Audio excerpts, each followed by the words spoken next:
All right, so in the previous video, we used the latex zombie flesh to seal the tire, and that's done. I just want to eat dinner, but this is super fast. I have an old Harbor Freight airbrush pump here, which has lasted forever. Got a Brinks. My son actually found a Brinks airbrush here, which I love. I have different kinds, but this is super easy to clean. And you got it for like 10 bucks. And that's what we're gonna use today. So I'll just adjust it. We'll shoot her out and get her done. Okay, I got this shaken up. It has a ball bearing in there, just like a spray can. I'm gonna put it in a little airbrush container. It's not gonna take much. And what I love about this is you can pour back whatever you don't use. And you can't do that with two-part, like Cerakote. Start cooking your meat, dear? What? Are you almost ready? Are you talking about my meat? Yes. Well, later, dear. I'm doing a video. Thank you, dear. Anyway. Anyway, you can pour this right back in the container because it's not two-part. All right, continuing. So we're just gonna put this in here. I'll preheat the parts. And you can use a heat gun for that or put it in your powder coat oven. And then once they're sprayed, I put them in the powder coat oven and we're done. And I've used all kinds of products, but I really like this one because you can pour it back. You're not wasting. Okay, in this case, I'm just gonna use the heat gun to warm up the parts. I got the hiccups because I'm hungry. And I'm just gonna go until it's hot to the touch to open the pores, okay? And yeah, that's hot to the touch. I'm gonna do the screws last because I can do that offhand.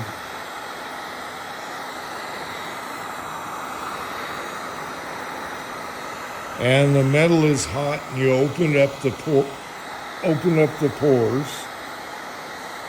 Okay, now we're gonna shoot it.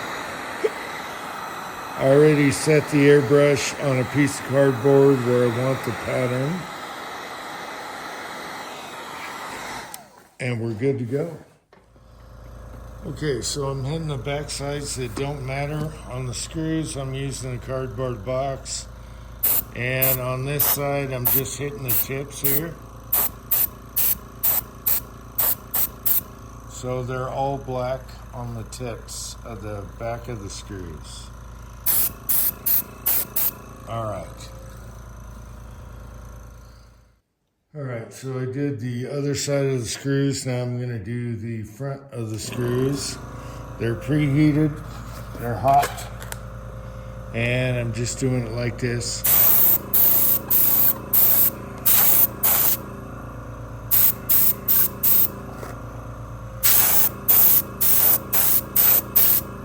Okay.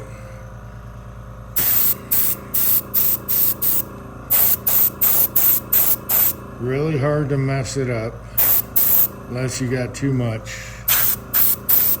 product coming out of there, but this is nice and light. You can see the pattern about like that. All right, so the screws are done both back and front, and I can do them both right there, boom, bang, pow. All right. So we make sure we got all the head screws good. And I think that's pretty good, if you can see that. All right, so those are done. I can get them out of my hair and go back to the other parts here. All right.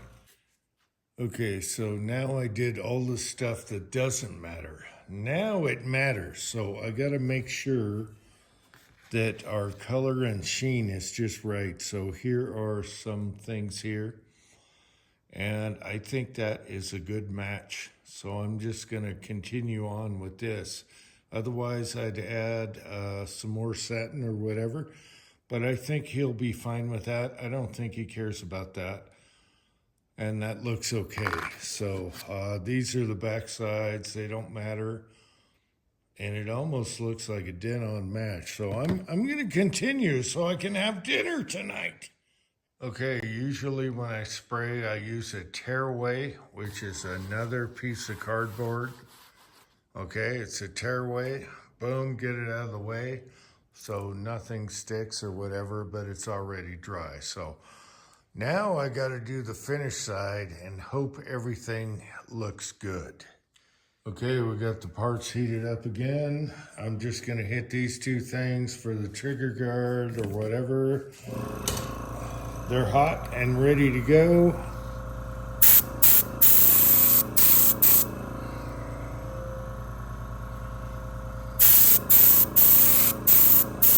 There we go. All right. Ow, they're hot. They're hot to the touch.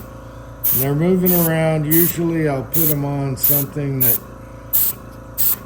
doesn't let the air blow them around, but whatever.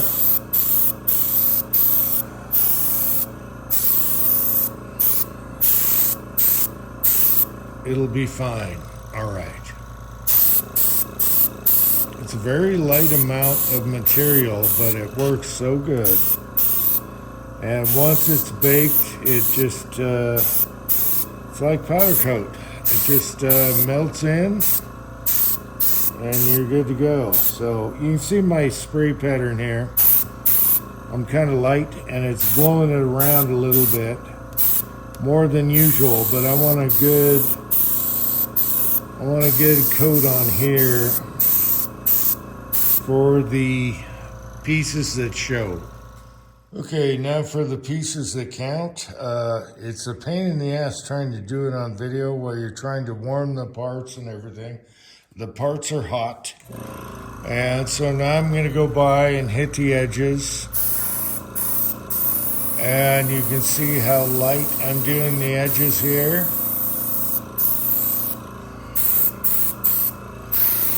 And that's what's great about an airbrush, okay?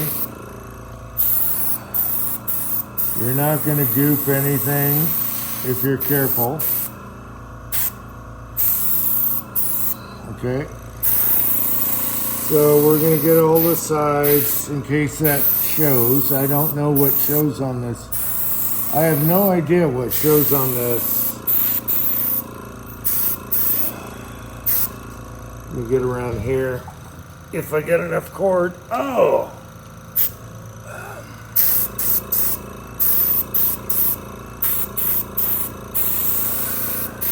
Anyway, you always want to edge first, do your nickel crap first, and then you go for the full Monty on the top. And again, we're going light here. And the metal is very hot. So it's going to have open pores and it's going to stick. All right, let me show you. I got to turn this off so I can get this done. All right.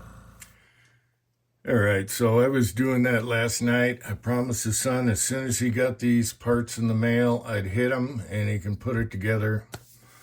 I ate dinner and texted him and said, I turned off the oven, pull them out when they're cooled.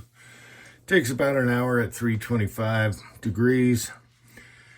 And so this was one of my special mixes.